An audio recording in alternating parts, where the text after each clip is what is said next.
Hello everyone, তো আজকে ছিল আমার রিসেপশন ব্রাইড কেউটিয়াতে। তো আমি আর আমার ফ্রেন্ড বেরিয়ে পড়ি রিসেপশনের জন্য। তো দেখো ভিডিওটা কেমন হলো তোমাদের। ব্রাইডের বাড়িতে চলে এসেছি। ফুলগুলো আমি বের করলাম, এবার এটা জলের মধ্যে রেখে এবার আমরা সেট আপে বসবো। চলো নেক্সট পার্টটা এসেছি। আসার সঙ্গে সঙ্গে দেখো কত মিষ্টি আমাদের ভাত খাওয়ার জন্য বলেছে, বাট আমরা খাবো না কারণ আমরা খেয়ে এসেছি। তো এবার আমি আর আমার পার্টনার এখন দুজনে মিলে খেয়ে নেবো। আমার পার্টনারকে আমি দেখাচ্ছি। এই হলো আমার পার্টনার, হাই করে দে। তো এবার দুজনে মিলে আমরা এটা খাবো। ব্রাইডের লেহেঙ্গা, আজকে ব্রাইড হবে লেহেঙ্গা পরবে আমাদের। আর ব্রাইড আজকে আমাদের বাঙালি নয়, নন বেঙ্গলি।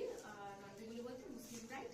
তো কেমন লুকটা হয় তোমরা অবশ্যই দেখো নেক্সট পার্টে। এই ব্রাইডের লেহেঙ্গা দেখো কেমন। তুমি বলো তোমার কেমন मेकअप চাই? आप जैसे कह दो वो वैसा, मुझे कोई कोई डिमांड नहीं है। अच्छा ठीक है। वहीं पे जिसमें था लिपस्टिक लो। चार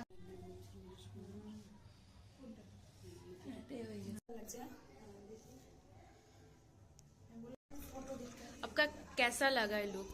बहुत अच्छा, एकदम टॉप नॉच। बहुत प्यारा है। थैंक आपका यू। बहुत शुक्रिया। देखो बहुत अच्छा, A1। दिल से बोला था। हाँ, दिल से एकदम अच्छा, बहुत प्यारा। তো প্রপার লুক আমার ব্রাইডের, কি মিষ্টি লাগছে দেখতে।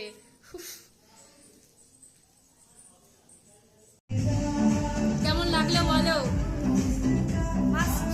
फर्स्ट क्लास, কিছু বলার নেই, এটা নিয়ে 4 বার। হ্যাঁ 4 বার হলো। খুব মিষ্টি লাগে, বিশ্বাস করে এতদিন আমি সাজিয়েছি, আজকের লুকটা আমার সব থেকে বেশি সুন্দর লাগছে। আমি জানি না কেন, ভালো লাগছে না বলো? দারুণ লাগছে, পুরো লুক চেঞ্জ হয়ে গেছে, আমি জানি না, দারুণ লাগছে। কি রে, কি অবস্থা? অবস্থা খুবই খারাপ। সবে ব্রাইড সাজি দেখো ফিরলাম, আর পানি মেকআপ ছিল তাই প্লেট হলো আমাদের। আমরা এতটা গ্রামের ভিতরে এসেছি, যেখানে 8:30 বাজে, এখন অটো আসতে কিছু পাচ্ছি না, মানে কন্টিনিউ রাস্তায় হাইরোড এখানে দাঁড়িয়ে আছি, কোনো অটোর কোনো নামগন্ধ নেই। এবার দেখা যাক কখন অটো পাই, কি করা যায়। তারপরে অনেক ঠান্ডা, যাই হোক কি আর করছো। টুকির অবস্থা দেখে আমার খুবই খারাপ লাগছে, কারণ ওকে আমি নিয়ে এসেছি এতটা গ্রামের মধ্যে নিয়েছি। আসার সময় আমাকে বলছি কোথায় নিয়ে যাচ্ছিস তুই আমাকে, আর এখন 8:30 বাজে, এখন অটো পাচ্ছি না, বেচারা টেনশনে গলা শুকিয়ে কাঠ হয়ে গেছে। যাই হোক কি করা যাবে, না পেলে আজকে এখানেই নাইটে স্টে করে যাবো আমরা রাস্তাতে। কি বলছি, ঠিক আছে, বাস পাওয়া যাচ্ছে না, টুকির অবস্থা খারাপ হয়ে যাচ্ছে। ও বলছে বাড়ি যাবো কি করে? তোকে এখানে রেখে যাবো। শুধু গাড়িতে একটু ধাক্কা খেয়ে যাবো, আর কিছু ভাই বাস না পারলে কি হবে বলতো।